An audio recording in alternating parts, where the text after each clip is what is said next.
미국이 전 세계 주식시장의 시가총액의 65%를 차지하고 있습니다. 여러분 잘 아시는 AI, 양자 컴퓨팅, 에어로다이내믹스, 로보틱스, 무인자동차, 드론 이런 기술로 서포트를 받고 있거든요.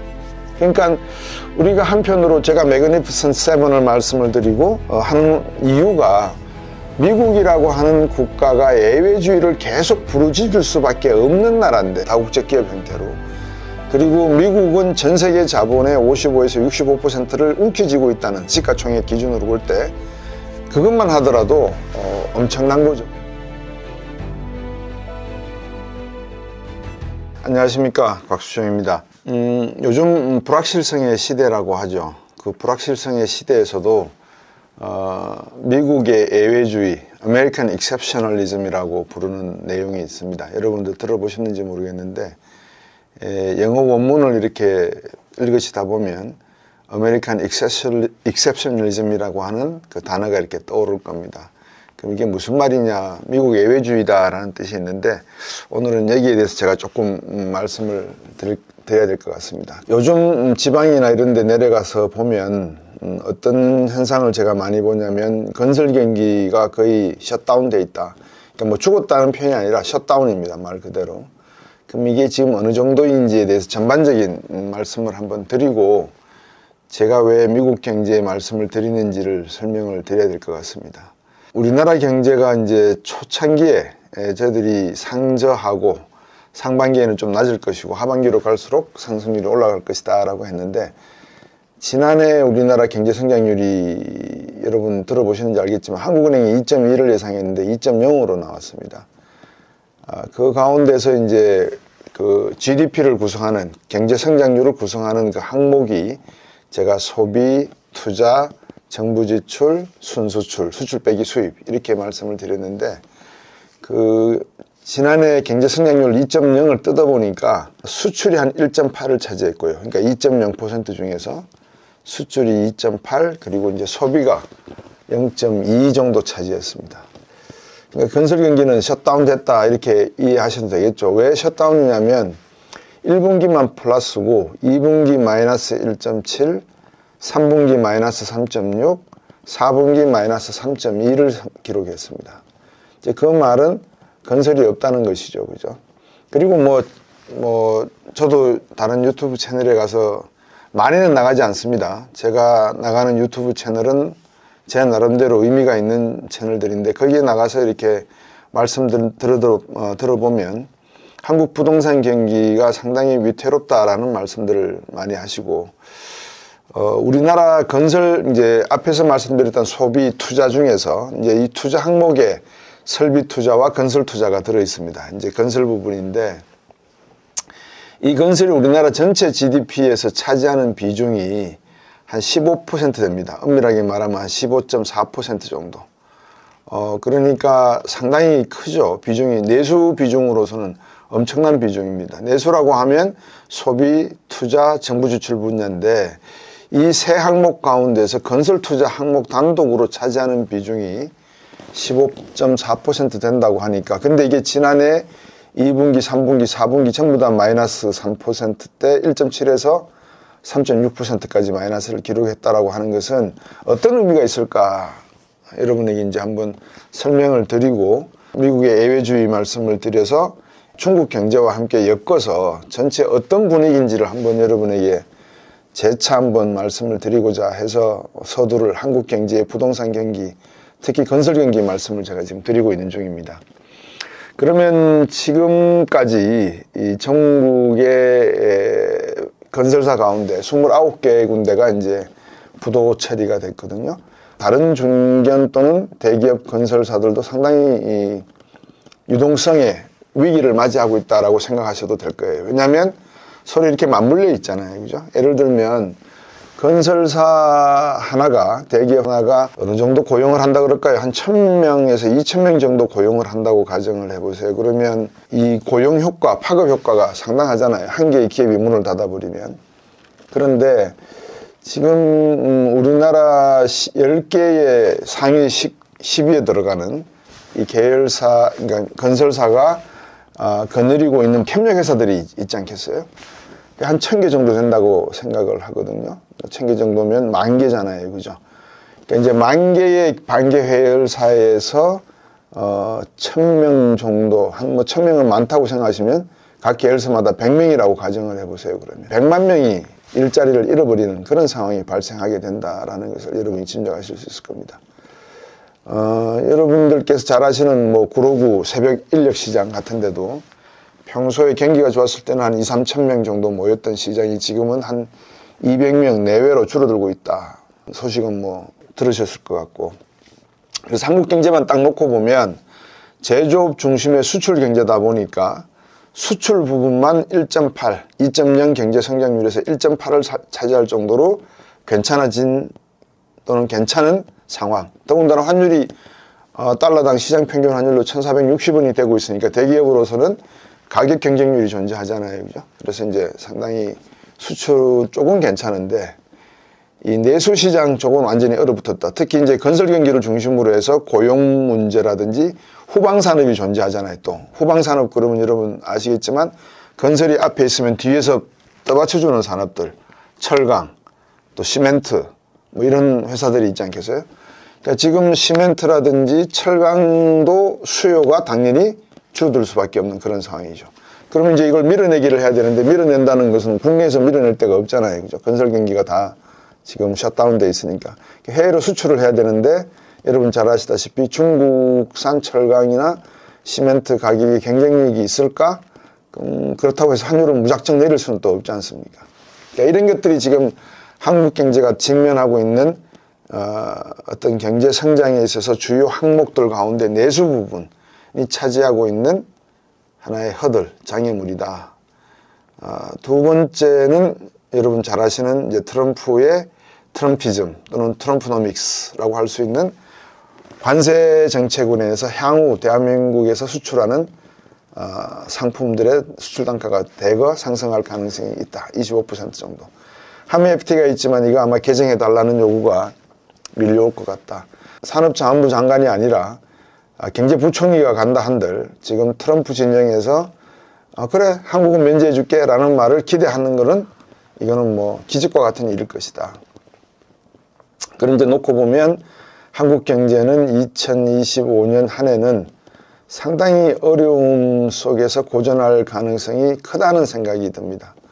근데 이게 대한민국만의 문제냐라고 놓고 보면 그렇지가 않습니다. 왜 그렇지가 않다라고 말씀을 드리면 지금 트럼프 대통령의 경제정책이라는 게 관세를 이제 4월 2일부터 이제 뿌리겠다는 거 아니에요?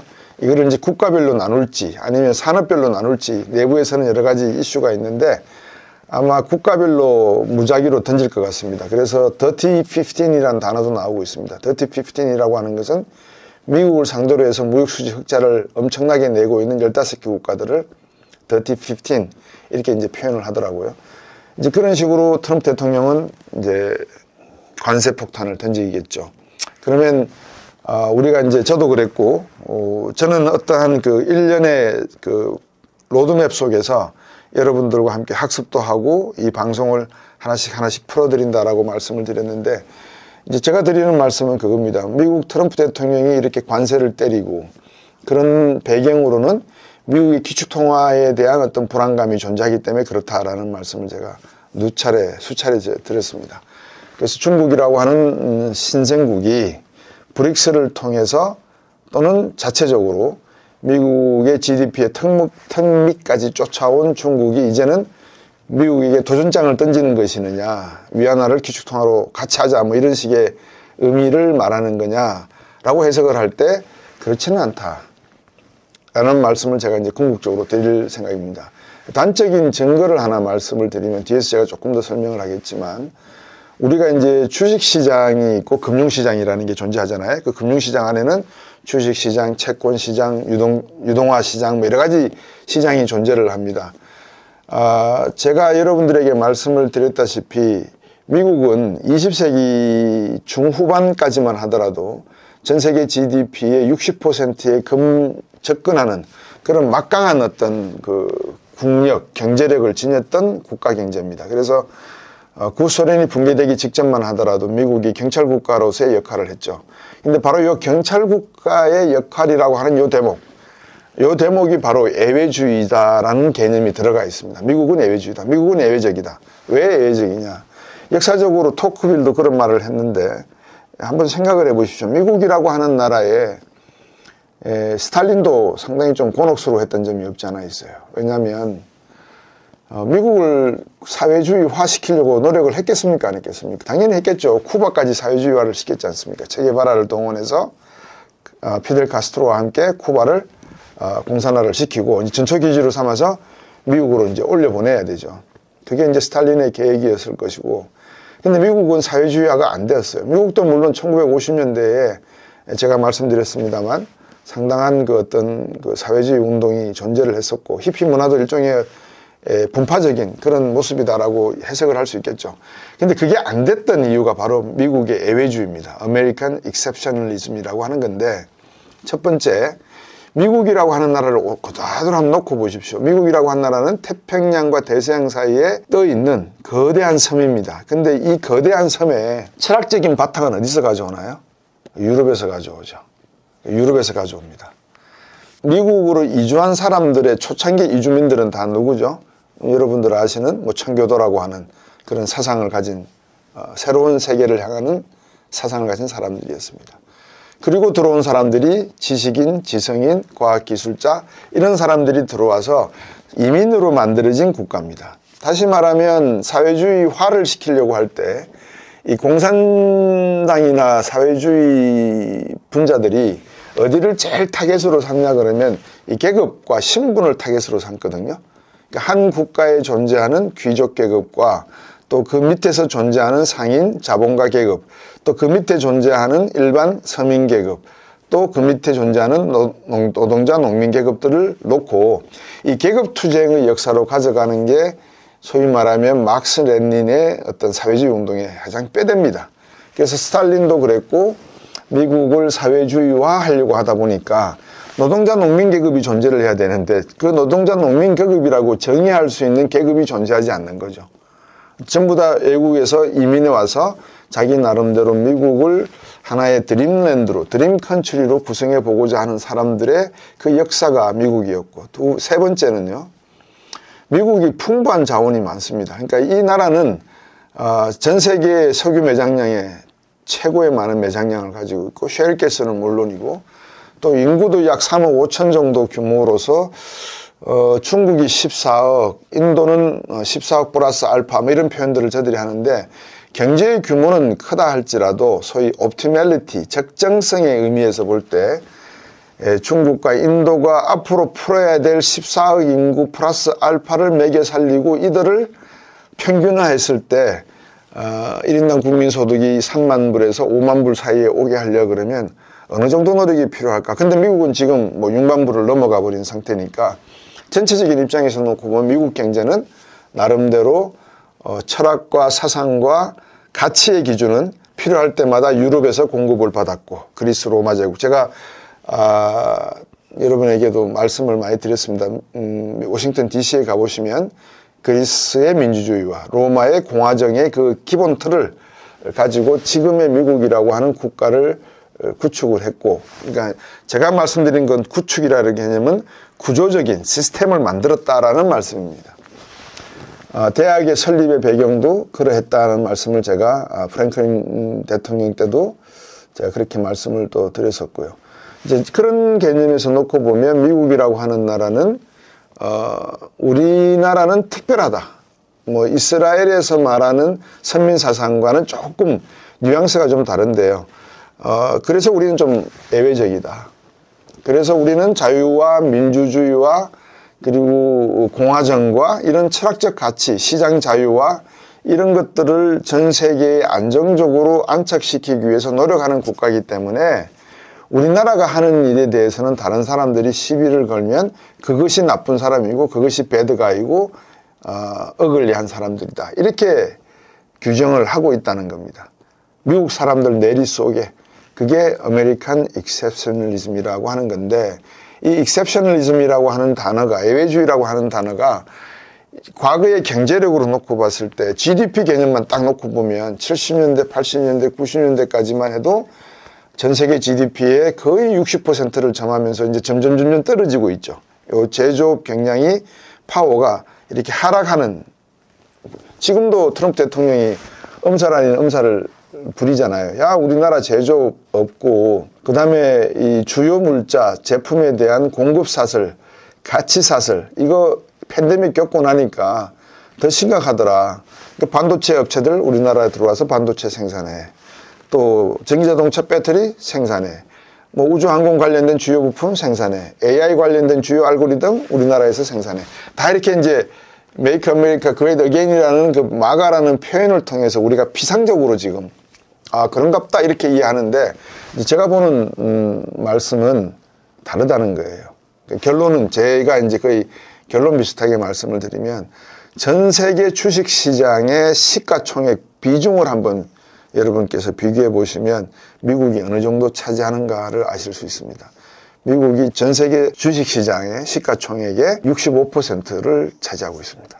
다시 말하면 제조업 분야는 힘을 잃었다라고 엄살을 부릴 수가 있는데, 금융시장 분야에서만큼은 아직까지도 파워를 가지고 있는 것 같아요.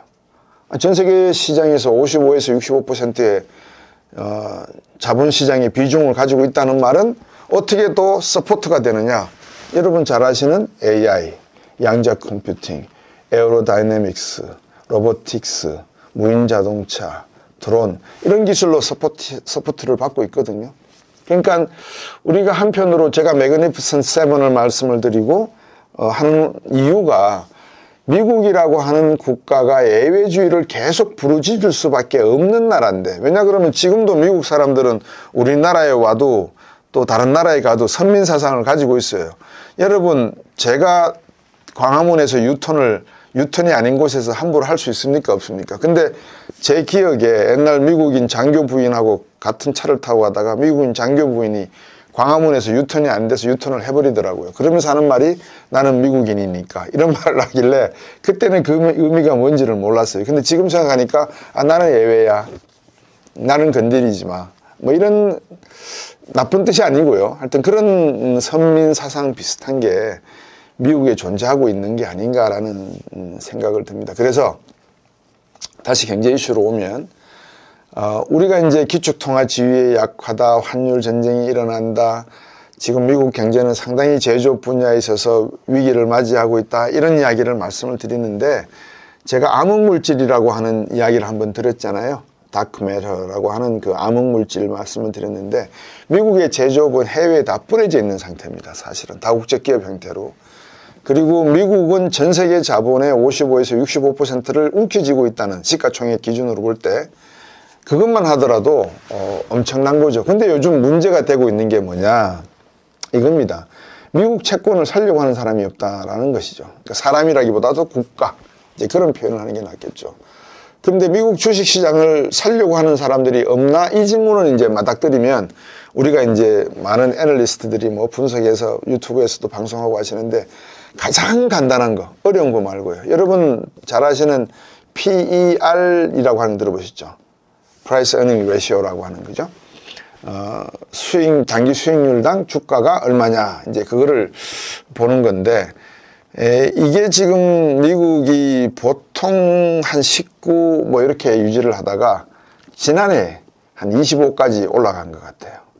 그러니까는 내가 주식을 하나 사면은 내가 투자한 만큼의 주식의 원금을 회수하는데 25년 걸린다는 거거든요. 그러니까 미국 주식 입장에서는 25라고 하는 PER이 다른 투자자들 입장에서 볼 때는 매우 높다, 이렇게 볼 수가 있는 거죠. 어떤 면에서 보면 지금 상당히 높다, 그렇게 해석하는 거예요. 그러면 이제 주식시장에 대한 투자가 감소할 가능성이 있다, 이거를 버블로 해석하는 분도 계실 거고, 경우에 따라서는 또 어떤 사람 입장에서는 뭐 앞으로 AI라든지 여러 가지 신기술이 나오게 되기 때문에 매그니피센트 세븐이 가질 수 있는 잠재적인 어떤 가치를 판단했을 때 PER 25배라고 하는 것은 뭐 그렇게 높지가 않은 것 같다라고 해석할 수도 있고, 이거는 각자 나름대로 해석의 차이가 있을 수 있다고 저는 존재합니다.